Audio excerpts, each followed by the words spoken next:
Medina শহরে আগুন লেগে গেছে, আমরা কি করতে পারি?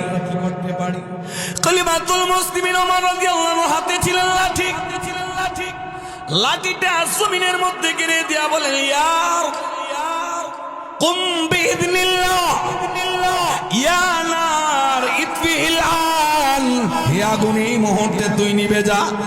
এই মাত্র হযরত ওমর লাঠি মারলেন মাটিতে, আগুনকে হুকুম করলেন, সাথে সাথে বিশাল আগুন স্তব্ধ হয়ে গেছে। সুবহানাল্লাহ।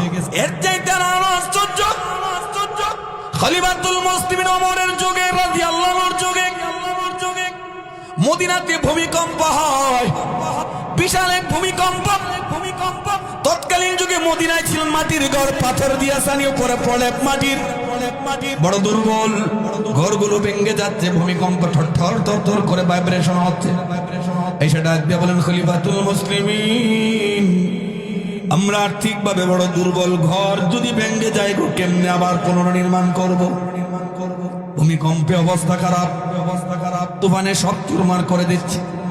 খলিফাতুল মুসলিমিন আমার লাঠিটা জমিনের মধ্যে গেড়ে দিয়া বললেন, রে তুফান, হে ভূমিকম্প, যেখান থেকে আসতো সেখানে গিয়া বিনাশ হ।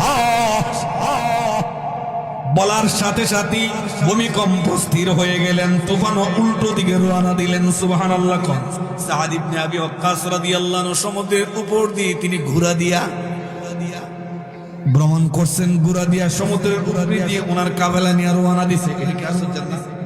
কথা বলেন না কেন ভাই? কারমত। তাহলে রসুল যে আসহাবে রাকিম, আসহাবে কাহাবের ঘটনা শুনে আশ্চর্য বোধ করছিলেন, আল্লাহ যে বলছেন এর চেয়ে আশ্চর্য ঘটনা, এটি একটা আশ্চর্য ঘটনা হইল, এর চেয়ে আশ্চর্য ঘটনা আপনার উম্মতের মধ্যে, উম্মতের দ্বারাই সংগঠিত করাবো। আপনি শান্ত হন, আপনার উম্মত বড় দামি।